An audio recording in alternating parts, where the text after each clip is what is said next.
Тақырыптар ығы-жығы көлбеңдеуде. Қоғамдар шиеленісті жағдайда. Халықтар жолайрықта тұрған жайы бар. Бірақ бұл толық көрініс бе? Тақырыптардың арғы жағында үміт туралы қандай әңгімелер өріс алуда? Заманымыздың дүрбелеңінің арасынан жарық өте бастауда. Олай болса, үмітті қайдан табамыз деп сұраймыз. Әр континентте қауымдастықтар алға басу жолы тек уақытша шешімдерді ғана емес, өзімізді және бір-бірімізді қабылдаудағы терең түрленімдерді талап ететінін анықтауда. Шулы тақырыптардың назарынан тыс, қоғамның ең ішкі деген кеңістіктерінде бейбітшілік дәні тамыр жайған басқа оқиға өрбуде. Біріккен Араб Әмірліктерінің тыныш түкпірінде қарапайым бақ одан артық әлденеге айналуда. Бақша өздері өсірген жасыл желектерге күтім көрсету үшін жиналатын көршілер арасындағы бейбіт қарым-қатынасты тәрбиелейтін әлеуметтік кеңістікке айналды. Қалыптасқан таптаурындар көбінесе жастарды қажеттіліктері қанағаттандырылуға және мәселелері шешілуге тиісті тұтынушылар ретінде көрсетеді. Бірақ әлем бойынша басқа нақтылық қалыптасуда. Сендер бірлікке берілгендіктеріңмен үлгі көрсеттіңдер. Бұл шынымен де еліміздің дамуына септігін тигізеді. Барлық жерлерде жастар өз бойларында қауымдастықтарындағы бейбітшілік мәдениетін қалыптастыру қабілетін ашуда. Біз не қоғамдық үйлесімге қауіпті төндіретін күштердің алдында пассивті болып қала аламыз, не ұрпақтың рухани адамгершілік тәрбиесіне үлес қоса аламыз. Жастар қызмет етуге көтерілген кезде кедергілер күйрей бастайды. Бұрынғы кездерде менің ағымдастығымдағы адамдар діні мен экономикалық жағдайына қарай бөлінген еді. Бірақ өскелең ұрпақты күш-қуатқа бөлеу және рухани білім беру арқылы әртүрлі топтардан шыққан отбасылар біздің қауымдастықтың болашағы туралы сөйлесу үшін бірге жиналуда. Тыныш заман кезінде болсын, я дағдарыс кезінде болсын, бір кездері бір-біріне бейтаныс болған көршілер бір-бірін шабыттандырып, қуаттандыруға үйренуде. Су тасқынының күйзелтуі кезінде де адамзаттың тауқыметті үмітке айналдыру қабілетіне деген сенімін көрсете, басқаларға қызмет ету қуанышы жарқырап тұрды. Ауыр сынақ сәттерінде дұға жаңадан үміт оята, жүректерді біріктіреді. Көзқарастары әртүрлі адамдар мұндай кеңістіктерде кездескен кезде олар басқамен кездеседі, ал басқа бізге айналады. Бұл тәжірибе әртүрлі адамдарда бүгінгі күннің шектеулерінен асып түсетін ой-бағдарға ие ортақ адамгершілік сезімін оятады. Егер біз бәріміз келіссек және адамзаттың бірлігін мойындасақ, онда соқыр нанымдарға орын болмайды. Біз әртүрлі дүниетанымдар мен болашақ көріністері арасындағы алшақтықты жоюға қандай әңгімелер көмектесе алады деген сияқты сұрақтар жайлы ойлай аламыз.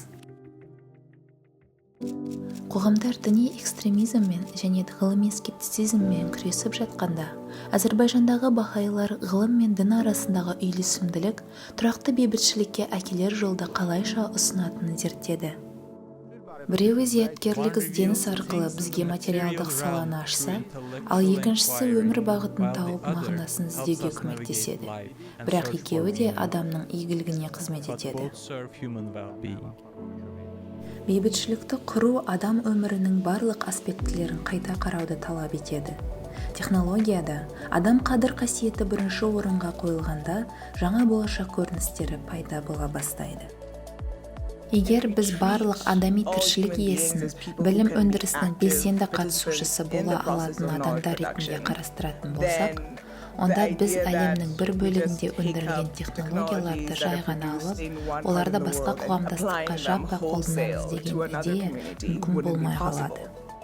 Әлеуметтік үйлесімділік жолында біз бір-бірімізбен қандай байланыста екенімізді ғана емес, сонымен бірге табиғат әлемімен қандай байланыста екенімізді қайта қарастыруға ұмтыламыз.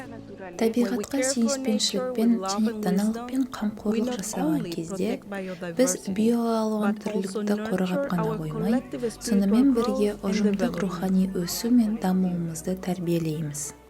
Бұл ұмтылыстарда бейбітшілік жай ғана қақтығыстың жоқтығы ретінде емес, әділеттіліктің, үйлесімділіктің және ерлер мен әйелдердің теңдігінің болуы ретінде қарастырылады.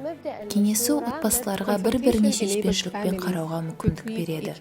Мұндай ортадағы балалар басқалармен, ерлер әйелдермен, әйелдер ерлермен ортақ мақсаттарға жету үшін жұмыс істеуді үйренеді. Осыдан 41 жыл бұрын Иранның Шираз қаласында дарыға асылған 10 бахаи әйелді құрметпен еске алу шығармашылық жұмыстары арқылы көрініс тапты. Бұл науқан сансыз адамдарды теңдік пен әділеттілік жай ғана арман емес, сондай-ақ барлығы үшін өмір шындығы болатын болашақты елестетуге шабыттандырды. Күннен күнге әңгімелер тереңдеп, ұжымдық күш-жігер күшейіп, қауым өмірінің ырғағы күшейе түсуде. Қызмет ету арқылы, ғибадат арқылы, мақсат бірлігі арқылы өркендеген өмір үлгісі жүректерді мәнмен және үмітпен шабыттандырады.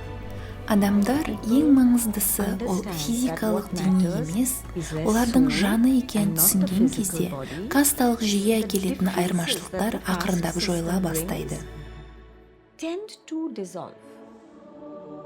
Біздің рухани нақтылығымызда осындай мойындауымыз дүние жүзі бойы пайда болып жатқан киелі орындарда көрінісін табады. Ғибадатханалар бірліктің шамшырақтары сынды, барлығының тұрағы болып бой көтеріп тұр. Мені бәрінен көбірек шабыттандыратының бірі, ғибадатханаға келген кезде адамдар алатын үміттің, байланыстылықтың, руханилық пен жан тыныштығының оң әсерін көру.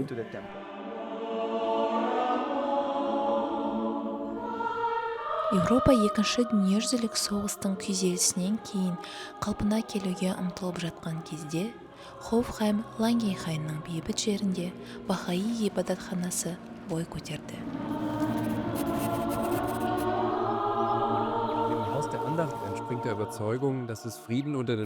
Бұл ғибадатхана адамдар арасындағы бейбітшілік барлығына ашық қауымдастықта ғана орнай алады деген наныммен тұрғызылған еді. Бұл орын барлығына пана болып тұр.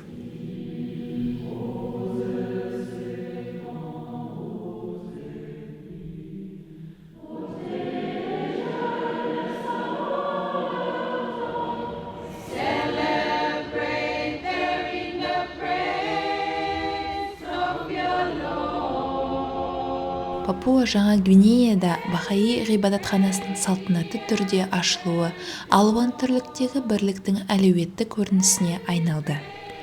Ғибадатхана бұл жай ғана физикалық ғимарат емес. Бұл барлығын дұғада, ой толғау мен үйлесімділікте бірігуге шақыратын жарық шамшырағы.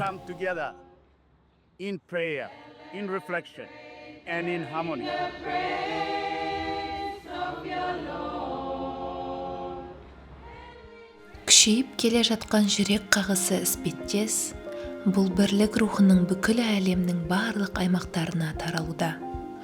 3 жаңа бахаи ғибадатханалары Бразилиядағы Бразилия және де Малавидегі Лилонгведе 2 ұлттық ғибадатхана және Камерундағы Батуриде жергілікті ғибадатхана жайылы жарияланды. Осы жолда сансыз жүректер бейбітшілік жаршысы ретінде Абдул-Баханың өмірінен шабыт алуда. Оның кесенесінің бой көтеруі барысында, оның теңдессіз үлгісі мен сөздері адамзатты үйлесімді бейбітшілікке үндеуде. Бұл күш-жігерлер заманауи қиындықтар тұманының арасынан адамзаттың жарқын болашағының шуақтары көріне бастаған, алыстағы көкжиекке ұмтыла, бір мұхитқа құйылып жатқан ағындардай жиналу. Үндістандағы халықтар мен діндердің орасан-зорсанына қарамастан, біртұтастық туралы көзбағдар барлық айырмашылықтарды жеңе отырып, көптеген ұрпақтар бойы адамдардың жүректерін біріктіріп отырды. Бахаи қауымдастығы өзінің гендерлік теңдікті, жалпыға бірдей білім беруді қорғауының және жергілікті деңгейде қауымдастық құрудағы салып жатқан күш-жігерінің арқасында әлеуметтік ілгерілеу мен бірліктің тұрақты жақтаушысы болып танылуда.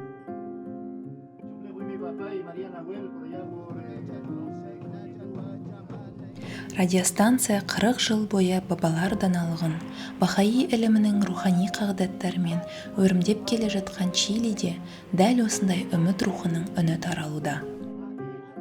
Бұл бастама тарихи сын-қатерлерді еңсертуге ұмтылатын және ата-баба мұрасымен қандай болмасын айырмашылықтардан жоғары тұратын, жалпы адами сәйкестікке негізделген болашақты құруға ұмтылатын қауымдастық үшін үміттің қайнар көзі болып табылады. Бүкіл қауымдастық ұрпақтар бойы жүйелі түрде қудалауға ұшып келе жатқан Иранда таңғаларлық реакцияны көрудеміз.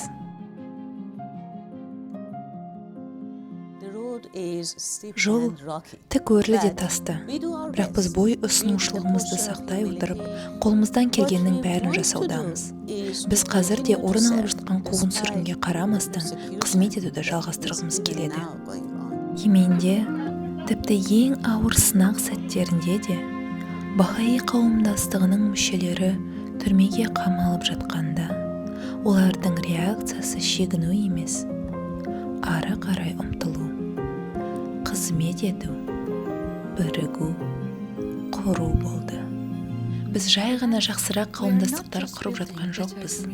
Біз Еменнің қандай бола алатыны жайлы көзбақтарды мәпелеп өсіріп жатырмыз. Бұл әрбір адам өзінің шыққан тегіне қарамастан ортақ ілгерілеуімізге үлес қоса алатын болашақ. Бұл көзбағдарда тек Емен үшін ғана емес, бейбітшілік пен бірлікке жаңа жолдар іздеп жатқан бүкіл әлем үшін әлеуетті жолдау жатыр.